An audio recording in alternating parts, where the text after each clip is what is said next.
over alleged fraudulent practices. As Nigeria celebrates the World Malaria Day, the federal government says the RTS SASO1 vaccine to arrive Nigeria by April 2024. On the foreign scene, ceasefire in Sudan appears to be holding amidst reports of fresh gunfire and shelling. Good evening. This is News at 7 on Western Spring Television. My name is Damilola Raphael. We begin with politics, while the Labour Party has raised the alarm over an action taken by self-acclaimed factional chairman of the party, Lamidi Apapa, asking the Presidential Election Petitions Tribunal to dismiss all cases by his party's presidential candidate, Peter Obi, against the victory of Bola Tinubu of the All Progressives Congress in the February 25, 2023 election. The party's acting National Publicity Secretary, Obiora Ifo, made this known in a statement today, urging the tribunal to disregard the antics by Mr. Apapa, who he said was the suspended deputy national chairman of the party.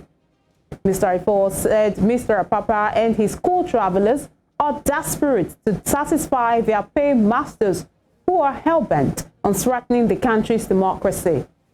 He noted that the party has also called on the Nigeria Police Force, the DSS, and EFCC to arrest these enemies of democracy.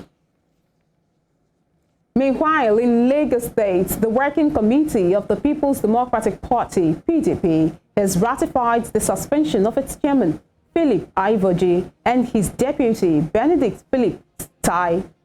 It will be recalled that Mr. Ivoji and Mr. Felix Tai were suspended by their ward executives over alleged anti-party activities a few weeks ago. However, Mr. Ivoji and his deputy are reportedly challenging their suspension in court. The state PDP, at a meeting today, directed the vice chairman, West Senatorial Districts of the party, Sunday Olaifa, to take over as acting chairman pending the outcome of the court case. The party also set up a 7-man disciplinary committee to investigate anti-party activities leveled against some leaders and members of the party during the last governorship election.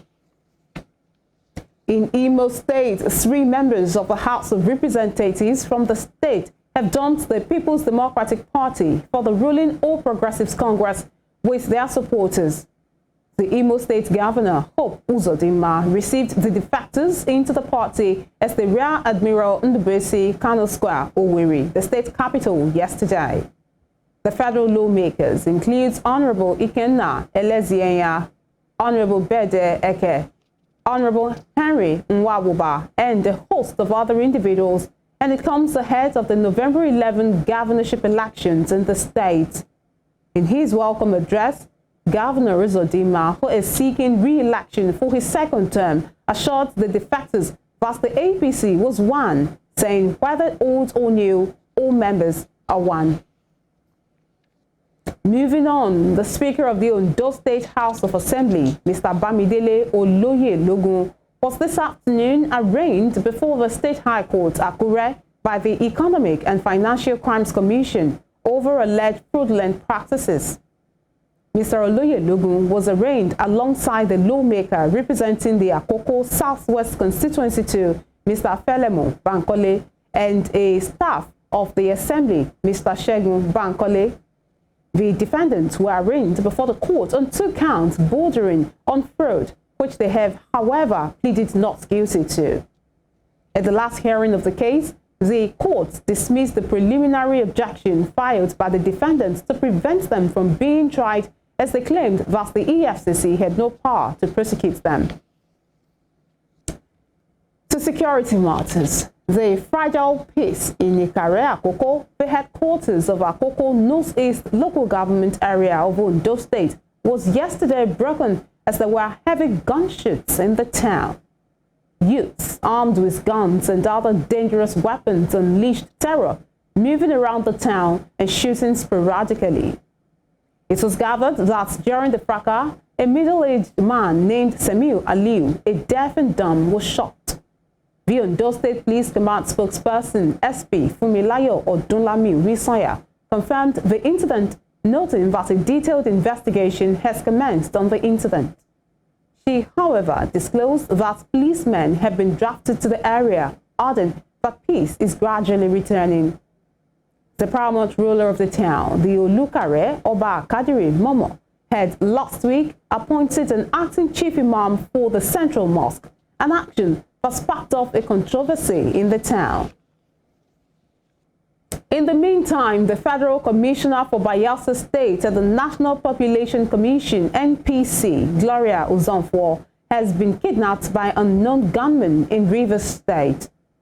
The Rivers State Police Public Relations Officer, Grace Iringe Koko, confirmed the incident, noting that Ms. Uzonfo was kidnapped on Sunday evening along with her maid and driver at Ogbakiri Junction on the East-West Road.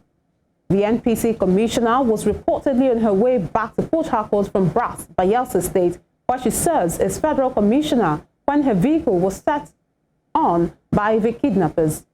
As of yesterday, the abductors were said to have made contact with the family and are demanding 500 million naira as ransom.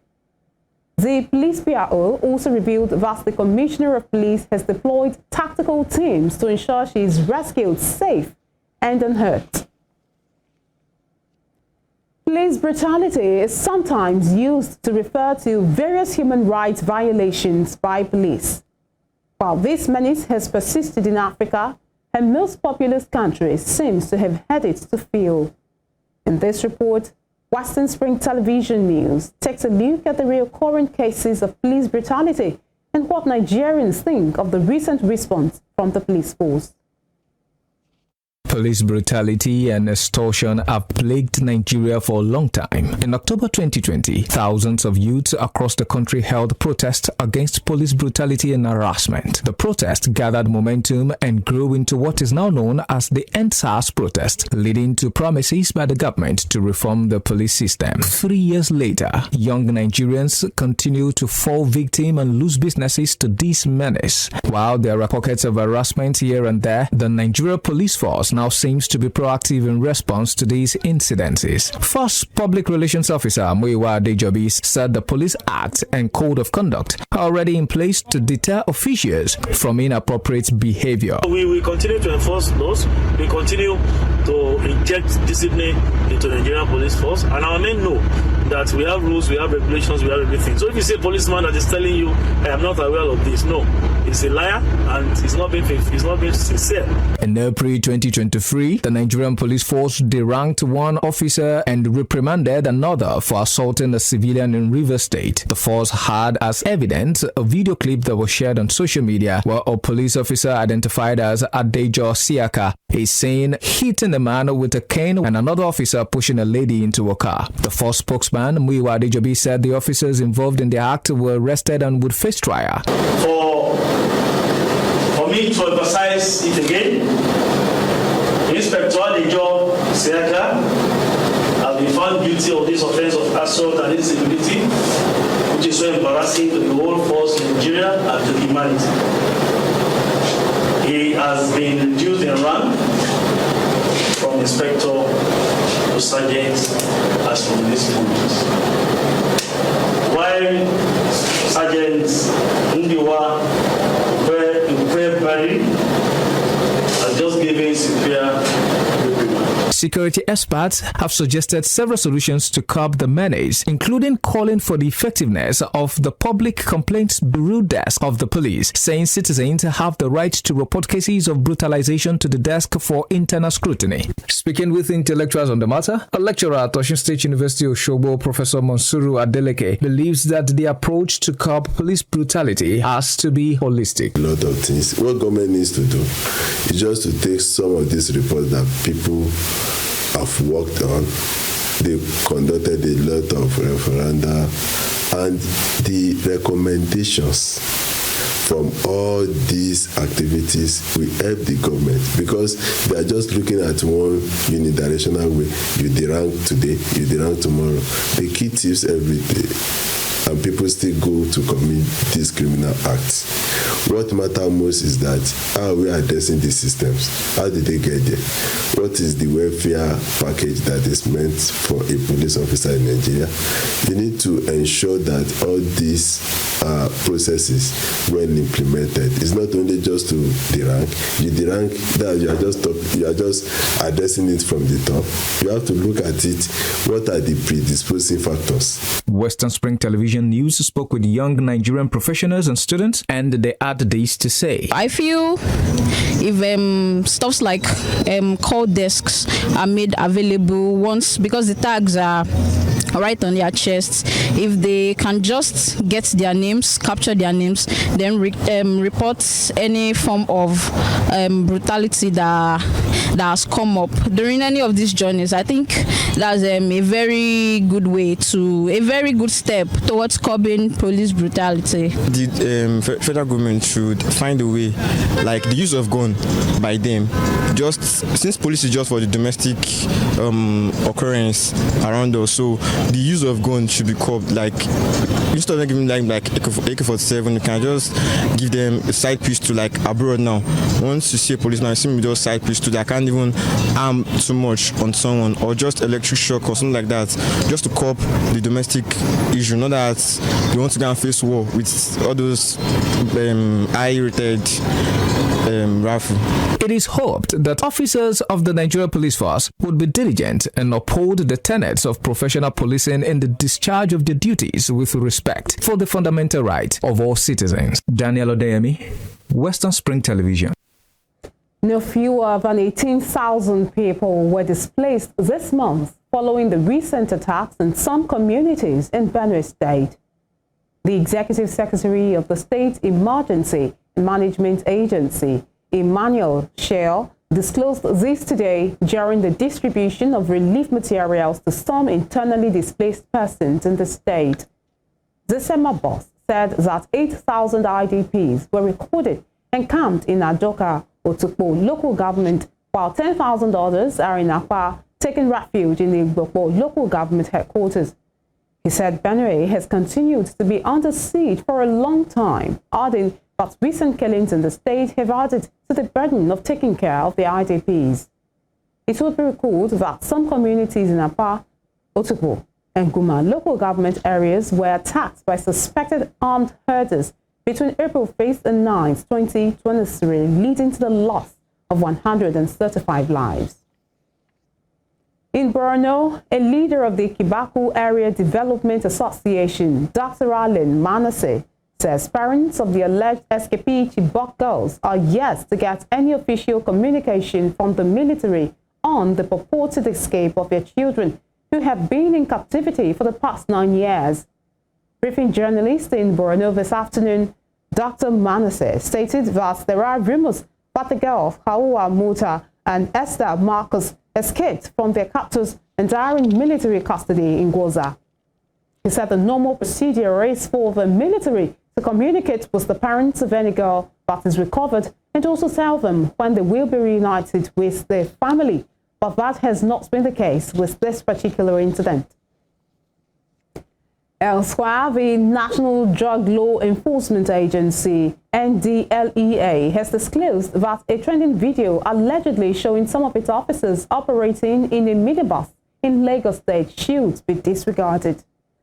The agency disclosed this morning via its Twitter handle through its Director of Media and Advocacy, Femi Babafemi.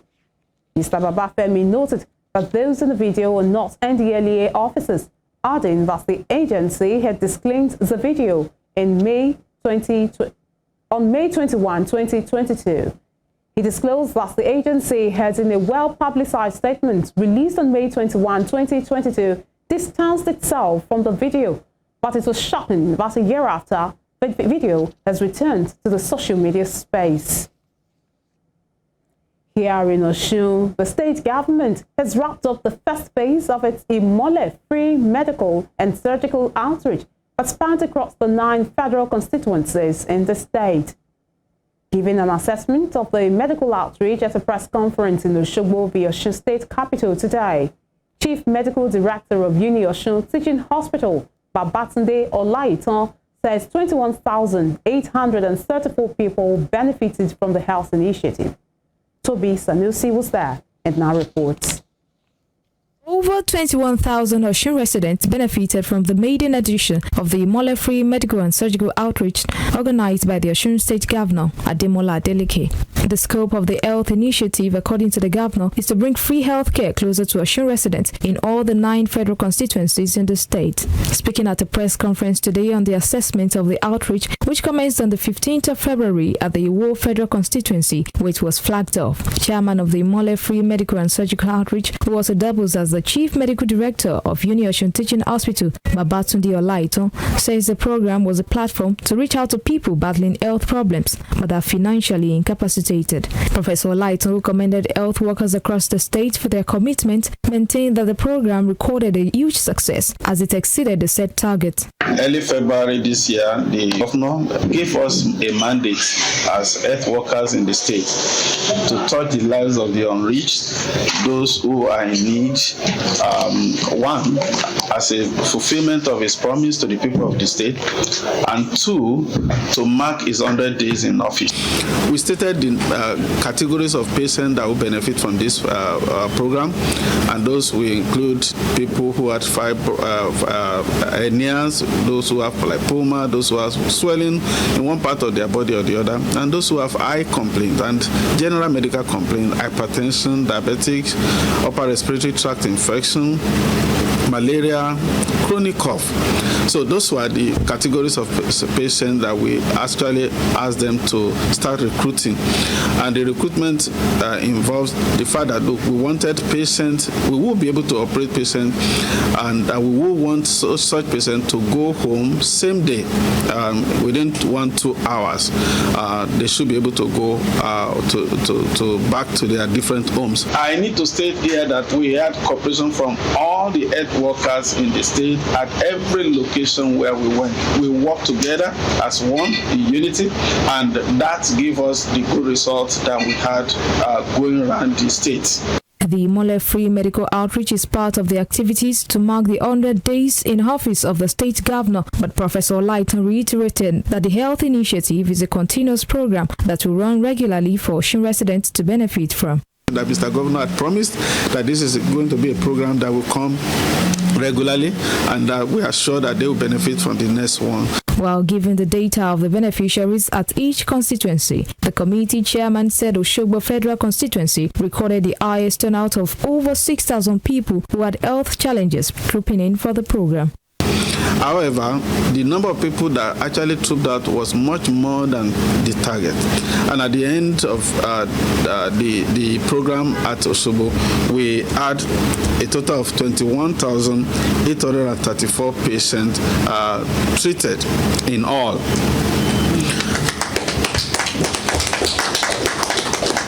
Of these patients, we had 9,133 of them with eye problems. And out of these people that had eye problem, we had 2,415 of them benefiting from glasses. And we had a total of 705 patients benefiting from eye surgery, either pterygium or cataract surgery. And for the general surgical cases, we have 1,453 patients. And for the medical care, we have 10,543, making this total of 21,834. The Imole-free medical and surgical outreach will be reaching over 2,000 people in each federal constituency quarterly, where the exercise will take place for 2 days in each constituency.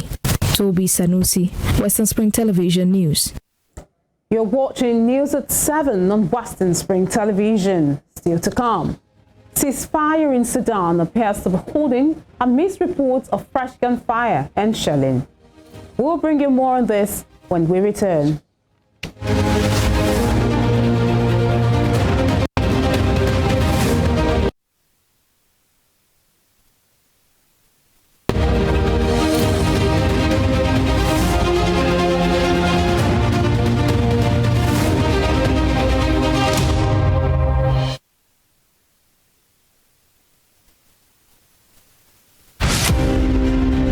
The Korean War of 1950 to 1953 pitched North and South Korea against each other in response to intrigues by nations beyond their border with different interests from those canvassed by the two brother nations.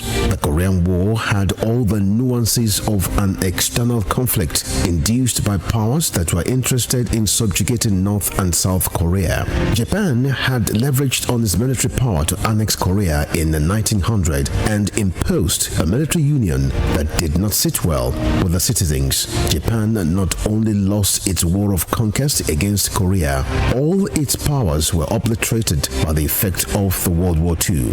The end of World War II got Korea divided into two nations along 38th parallel lines by the instrumentality of the United States of America and the Union of Soviet Socialist Republic. The Korean War lapsed into a Cold War when it stopped the prying eyes of external forces into the internal affairs of a nation now divided along its north and southern territories. Western Spring Television identifies the Korean War as a major event in history.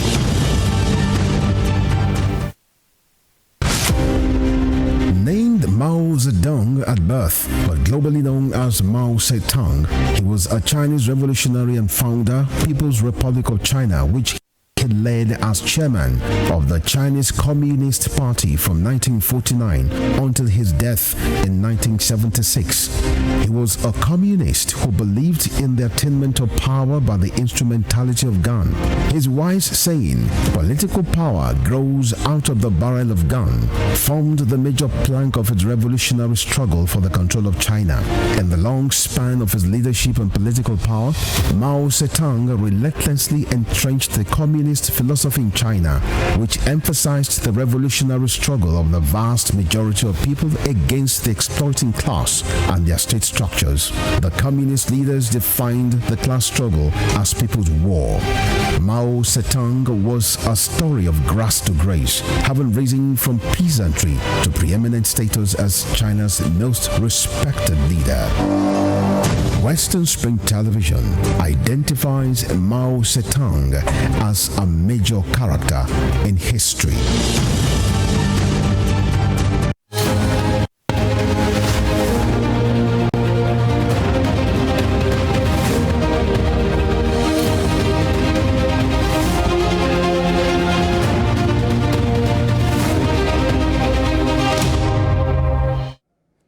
Welcome back. This is still News at 7 on Western Spring Television.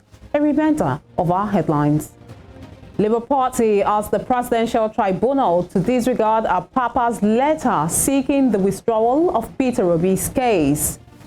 EFCC arraigns Ondo State House Speaker Bamidele Oloyelogun over alleged fraudulent practices. Federal government says the RTS AS01 malaria vaccine to arrive Nigeria by April 2024. On the foreign scene, ceasefire in Sudan appears to be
Can you imagine the feeling when you get your news as they break with facts and clarity?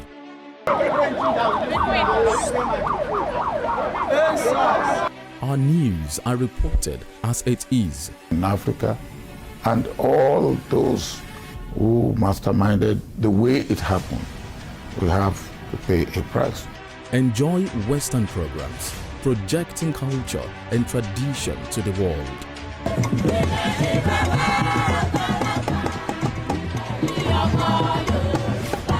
Brought to you as The Break and recapped every hour for your update.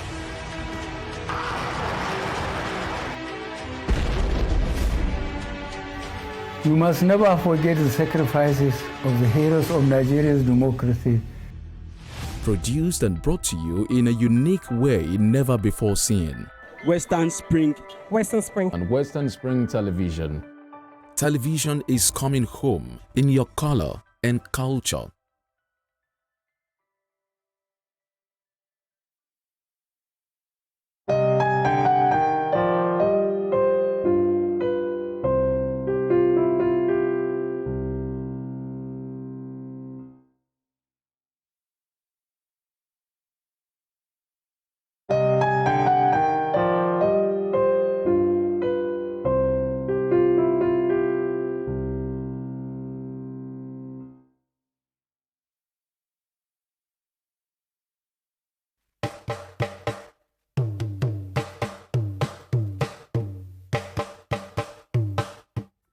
Èdè Yorùbá jẹ́ ọ̀kan lára àwọn èdè tí wọ́n ń sọ ní agbègbè Niger Congo. Èdè Yorùbá gbajúgbajà ní àwọn orílẹ̀-èdè tó ń bẹ ní ẹkùn ìwọ̀ oòrùn ilẹ̀ adúláwọ̀. Ó kéré tán, àwọn ènìyàn bíi mílíọ̀nù 14 ló ń sọ èdè Yorùbá lónìí. Ètò akọ́mọlédè ló ń dé sójú ìwòran yín láti iléeṣẹ́ móhùnmáwòrán WSTV ìkànnì 150 channel 190 lórí StarTimes. Folúṣọ́ Ayaolúwagbémiga, ìyá ìjọ pèdèpèdè, ìyá akọ́mọlédè ló kọ tèmi. Yorùbá dùn púpọ̀, Yorùbá ò lè kú, Yorùbá ò lè parun. Tiwa làṣà, tiwa lèdè, tiwa nìṣẹ̀ṣe, akọ́mọlédè.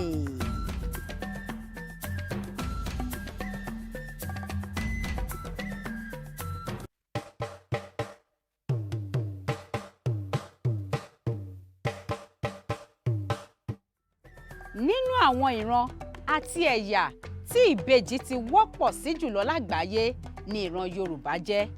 Yorùbá sì máa ń ṣàjọyọ̀ àwọn ìbejì gẹ́gẹ́ bí olú ọmọ. Pàápàá nínú àwọn ìpèdè tó ń ṣe àfihàn oríkì ìbejì, ẹ ó máa gbọ́ wíníwíní lójú orogún, èjìwòrò lójú ìyá ẹ̀, ọ̀bẹ kì í ṣe bẹ́kìṣà, ó bẹ́ sílé alákìísà, ó sa alákìísà donígbaṣọ. Àfijù ọmọ tí gbàdọ̀bálẹ̀ bàbá, ọ̀kan bá bí èjì ló wọlé tọ̀ mí wá. Yorùbá nígbàgbọ́ wípé orúkọ ẹni nìjánu ẹni, bẹ́ẹ̀ ni wọ́n sì gbàgbọ́ pé orúkọ ọmọ a máa ru ọmọ. Ìdí nìyí tí Yorùbá fi máa ń ronú jinlẹ̀ kí wọ́n tó sọmọ lórúkọ. Ètò akọ́mọlédè ló ń dé sójú ìwòran yín láti iléeṣẹ́ móhùnmáwòrán WSTV ìkànnì 150 channel 190 lórí StarTimes. Folúṣọ́ Ayaolúwagbémiga, ìyá ìjọ pèdèpèdè, ìyá akọ́mọlédè ló kọ tèmi. Yorùbá dùn púpọ̀, Yorùbá ò lè kú, Yorùbá ò lè parun. Tiwa làṣà, tiwa lèdè, tiwa nìṣẹ̀ṣe, akọ́mọlédè. Cytology at the Osun State University, Professor Monsur Adeleke. Nigeria has lots of impingements that hinders the eradication of malaria in the country. This can be controlled if there's an attitudinal change amongst the people. With a theme for this year tagged Time to Deliver Zero Malaria, Invest, Innovate, Implement. The professor added that in order to win the war against malaria, Nigeria government must invest more on the techniques to be used for eradication of malaria, sponsor the operational research system, and educate people on the effect of malaria. To win the war against malaria, government must invest more. That's just the truth. We need to do more. And we need to consider what we call integrated approach. Not only one way. As we are attacking it from parasite, we attack it from vector. And they must also sponsor what we call operational research. Let there be researchers that will continuously working on whether the approach we are using, whether it's yielding result or not. an estimated 247 million cases and 619,000 deaths in 2022 on malaria cases, according to statistics, was an increase from the data of 2021. Despite disruption to prevention and diagnosis, countries around the world have largely held the lines against further setbacks to malaria control. It is hoped that something urgent will be done to eradicate malaria in Nigeria totally, which has claimed the lives of many, most especially children. Joseph Atewe, Western Spring Television News. To legal matters, the Kaduna State Governor Nasir El-Rufai this afternoon swore in 15 new judges who are appointed to various courts in the state. These include 7 state high court judges, 5 Sharia Court of Appeal judges, and 3 customary Court of Appeals judges. The 7 high court judges are Bashir Yusuf, Yakubu Badamasi, Abdullahi Isiaka, Joy Sakas, Nana Muhammad, Ambi Aku, Buhari Balarabi, while the customary Court of Appeal judges include Dorothy Sim Inwu Lali, Dr. Stabita Anton Yusuf Yakubu. In other news, the Joint Admissions and Matriculations Board, JAMB, has this morning commenced the conduct of the 2023 Unified Tertiary Matriculation Examination, UTME.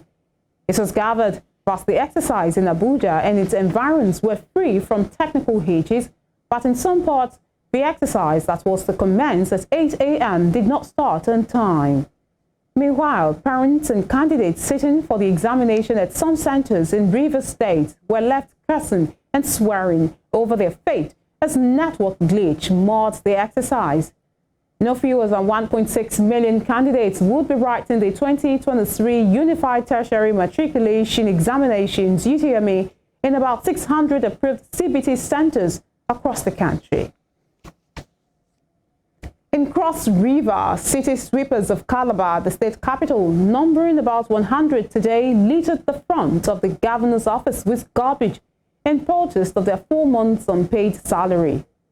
The women told newsmen that the last time they were paid their monthly stipends was in December last year. Their protest led to the obstruction of vehicular movement around the seat of power located on Leopard Road. It was gathered that they poured debris from waste bin and other garbage from the first gate, which is the main entrance used only by the governor, to the second gate. Elsewhere, the Kano State Fire Service said it recorded 258 fire incidents in 3 months in different parts of the state. The director of the service, Hassan Mohammed, disclosed this in an interview with the News Agency of Nigeria today in Kano.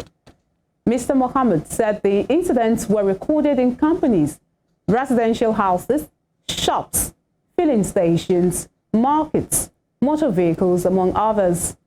He disclosed that most of the fire incidents were caused by misuse of electrical appliances, overload of electrical outlets, and use of fake and substandard electric cables. Mr. Mohammed further advised the public to desist from storing petroleum products at home, refilling generator while it is on, and repairing faulty gas cylinder at home. On the foreign scene, a ceasefire in Sudan appears to be holding, although there have been reports of new gunfire and shelling. It is the forced efforts to stop the fighting, which began on the 15th of April, with previous truces not observed. U.S. Secretary of State Antony Blinken said the 72-hour truce had been agreed between the army and the paramilitary rapid support forces after 48 hours of negotiations. There have also been reports of warplanes flying over Khartoum, but civilians are back on the streets of the capital. At least 459 people have died in the conflict so far, though the actual number is thought to be much higher. Meanwhile, the World Health Organization, WHO, has warned that there is a high risk of biological hazard after fighters seized a laboratory believed to be holding samples of diseases, including polio and measles. Fighting in Sudan abated overnight after the army and a rival paramilitary force agreed to a 72-hour truce, but a witness said gunfire could be heard on Tuesday while Arab, Asian and Western nations were racing to extract their citizens from the country. The Sudan Armed Forces, SAF, said the U.S. and Saudi Arabia mediated the ceasefire. U.S. Secretary of State Antony Blinken announced the agreement first and said it followed 2 days of intense negotiations. The two sides have not abided by several previous temporary truce deals. It is the fourth attempt to stop the fighting, which began on April 15. We've also continued to engage directly with General Burhan and General Hamedi to press them to extend and expand the Eid ceasefire to a sustainable cessation of hostilities that prevents further violence and upholds humanitarian obligations. The Sudanese people are not giving up on their aspirations for a secure, free, and democratic future. Neither will we. The United States will work with all parties in coordination with regional and international partners to bring an end to the fighting and a return to the transition to a civilian government. Foreign countries have lifted embassy staff out of Khartoum, the capital, after several attacks on diplomats, including the killing of an Egyptian attaché shot on his way to work. Some countries are also extracting their private citizens. At least 400 people have been killed in the hostilities. On Tuesday, Britain, after initially asking its citizens to stay indoors, launched a large-scale evacuation of its nationals on military flights from an airfield north of Khartoum. France and Germany said they had each evacuated more than 500 people of various nationalities. Tens of thousands have left in the past few days for neighboring Chad, Egypt, Ethiopia, and South Sudan, despite the uncertainty of conditions there. The United Nations Humanitarian Office had been forced to cut back on some of its activities in parts of Sudan due to intense fighting, a spokesperson confirmed on Tuesday. The National Emergency Management Agency, NEMA, has confirmed plans to evacuate over 2,000 Nigerians in crisis-hit Sudan this morning through Cairo, Egypt, by road. This development comes a day after the management of Air Peace expressed its willingness to evacuate Nigerians stranded in the Horn of Africa country free of charge. Chairman CEO of Nigerians and Diaspora Commission, NIDCAM, Abike Dabiri Erewa, also yesterday encouraged Nigerian students in the Wharton country to remain in their universities to avoid danger. While Air Peace seeks federal government authorization to evacuate Nigerians, Chairman of Air Peace, Alan Unyema, who disclosed this, said Nigerians stranded in the crisis-ridden country could be moved to a neighboring country where the airline could evacuate them, as Sudan's airspace is presently closed from civil aviation flights. The Nigerian government on Monday confirmed that some Nigerian students fleeing the conflict in Sudan were denied entry into Ethiopia, but stated that the situation was being handled. The federal government said Nigerian authorities in Ethiopia were addressing the issue as they had sought clearance for the fleeing students, stressing that it was, however, risky for the students to have embarked on such a journey.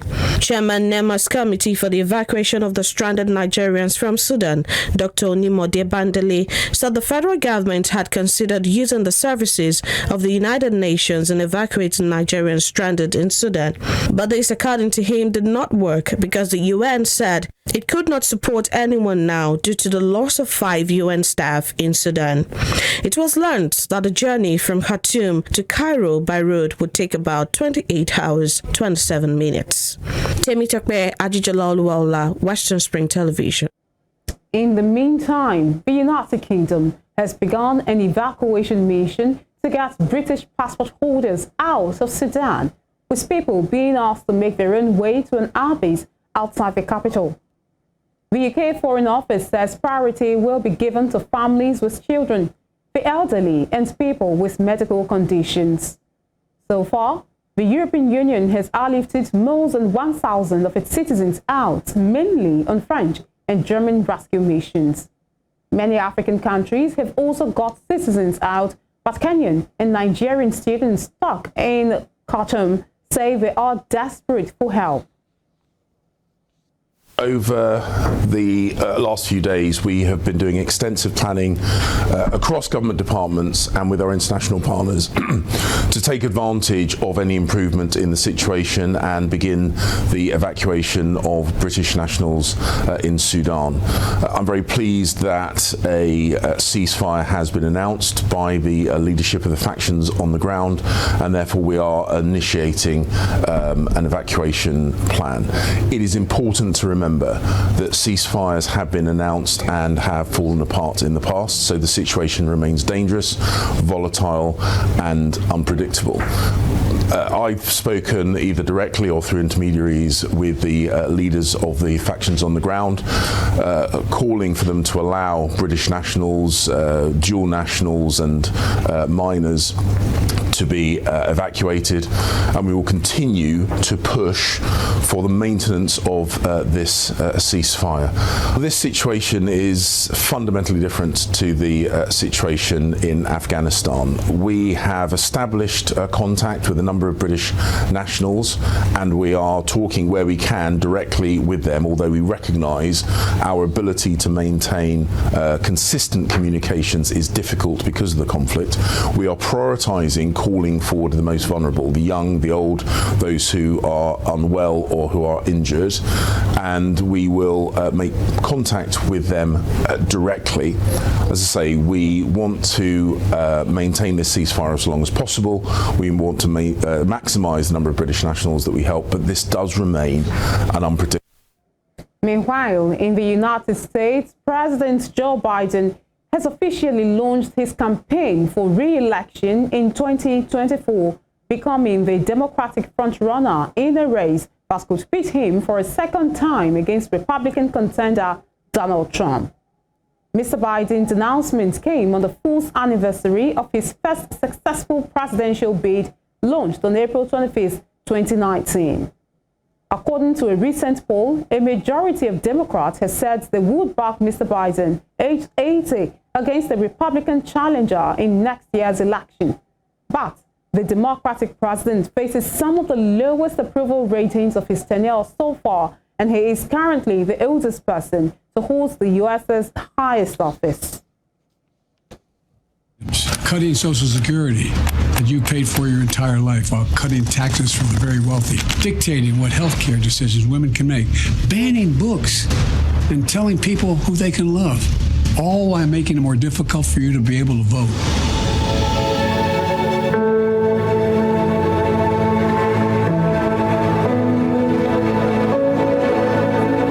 When I ran for president 4 years ago, I said we're in a battle for the soul of America, and we still are. The question we're facing is whether in the years ahead we have more freedom or less freedom, more rights or fewer. I know what I want the answer to be, and I think you do too. This is not a time to be complacent. That's why I'm running for re-election, because I know America. I know we're good and decent people. I know. Turkish police have detained at least 126 people suspected of links to a banned Kurdish militant group ahead of an election that could bring down President Recep Tayyip Erdogan. Turkish reports said those held across 21 provinces were suspected of financing and helping to recruit for the outlawed PKK. The suspects included lawyers, journalists, and politicians. The main pro-Kurdish party said the arrests were timed to affect the vote. The HDP said those detained included lawyers who could scrutinize election security, independent journalists who could cover potential voter fraud, and party campaign managers. Turkey's state news agency Anadolu said some of those held in today's raid were linked to 60 street protests as well as child abductions. And still ahead, court restrains NCAA Director General from issuing our operator's certificate to the proposed national carrier, Nigeria Air. We have more on these and other business stories after this break. Please stay with us.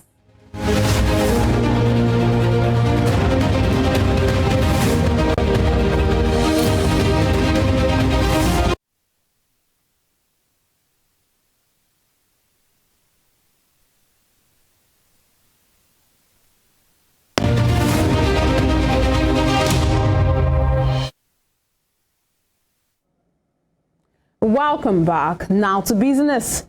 A federal high court sitting in Lagos has restrained the Director General of Nigeria's Civil Aviation Authority, Captain Nuhu Musa, from issuing an air operator certificate to the proposed national carrier Nigeria Air. This development comes several months after the proposed national airline got air transport license from the NCAA as the Ministry of Aviation stepped up plans to float a national carrier. Some domestic airlines are in court seeking to stop the federal government from partnering with Ethiopian Airlines to float a national carrier. The latest court order prohibits any step being taken in relation to the Nigeria Air project until further notice.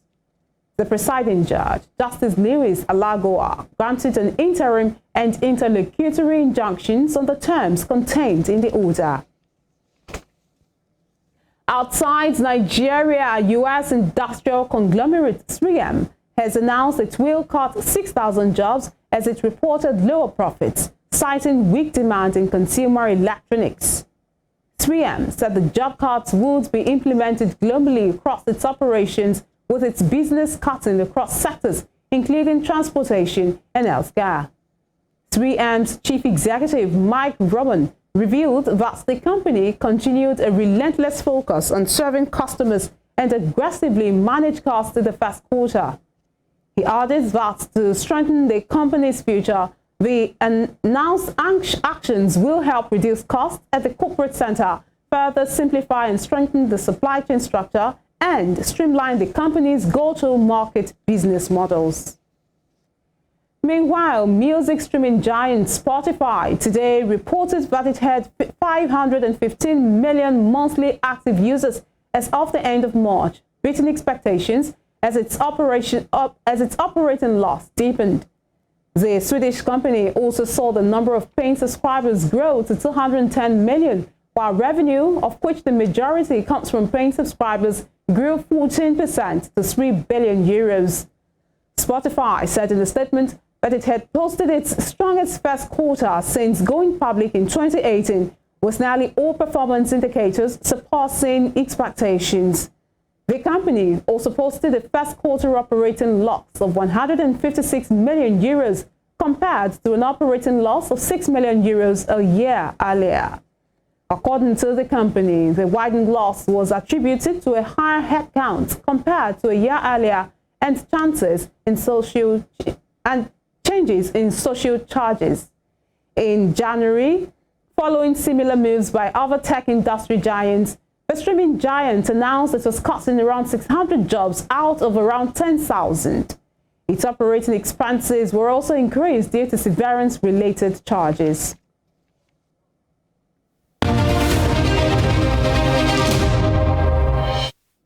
And now to sports. Arsenal manager Mikel Arteta has urged his Premier League leaders to make the most of an incredible opportunity when they travel to nearest challengers Manchester City tomorrow.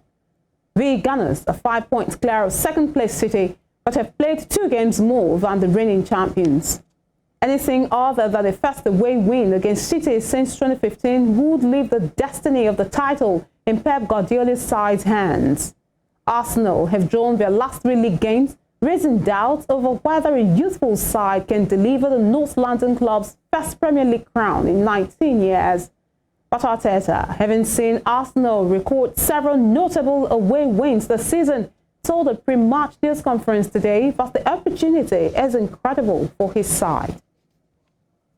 Obviously, still 10 games unbeaten. There's been quite a big reaction against Arsenal kind of going on to win the league from here. But the message from you is what? Go win? Still believe? 100%. But we knew from the beginning, and that City was the team to beat, probably with Liverpool, because what those teams have done in the last 6-7 years, and they fully deserve that credit, and to be at the top.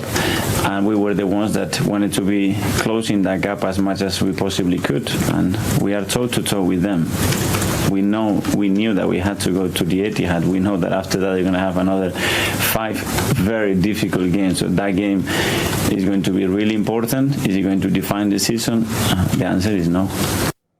In the meantime, Chelsea interim boss Frank Lampard says Reece James will miss the rest of the season and Mason Mount is unlikely to feature in the final 7 games. James has been ruled out after a scan on a hamstring problem, while Mount has a pelvic injury.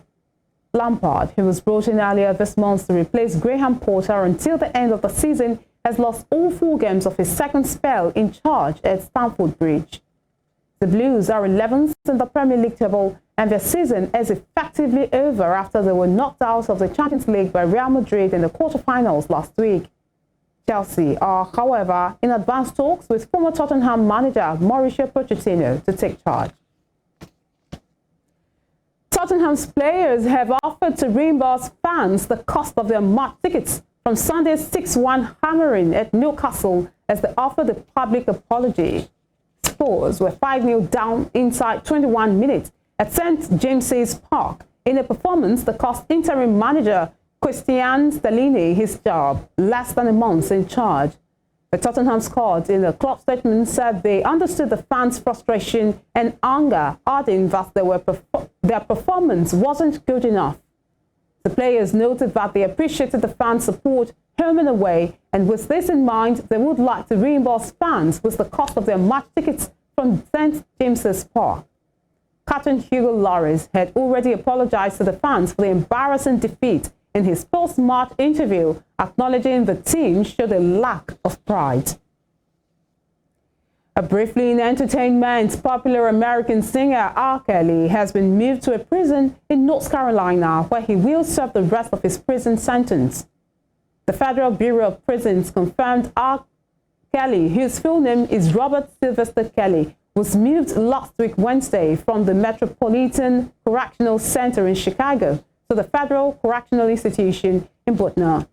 The Chicago native was sentenced in February to 1 additional year in prison for his Chicago conviction on federal child pornography and child enticement charges on top of the 30 years he's already serving for a separate conviction out of New York. In September 2022, a federal jury in Chicago convicted Kelly of 6 counts, accusing him of sexually abusing 3 women who testified under the pseudonyms Jane, Pauline, and Naya. Kelly still faces a solicitation of prostitution charge in Minnesota, although that case has stalled as his federal cases took precedence. And that's all at this hour. But before we go, here is a recap of our major stories. The Labour Party has asked the Presidential Tribunal to disregard Papa's letter seeking the withdrawal of Peter Obi's case. The Economic and Financial Crimes Commission this afternoon arraigned the Speaker of the Ondo State House of Assembly, Mr. Bamidele Oloyelogun, over alleged fraudulent practices. The federal government has said the RTS-SASO1 malaria vaccine is expected to be in the country by April 2024. And we're broaching news on the foreign scene that a ceasefire in Sudan appears to be holding, although there have been reports of new gunfire and shelling. Please do follow us on our social media handles on Facebook, Instagram, and Twitter at Western Spring Television. You can also watch us live on our YouTube channel at Western Spring Television. Thanking you indeed for watching the news at 7. I am Damilola Raphael, wishing you a restful evening.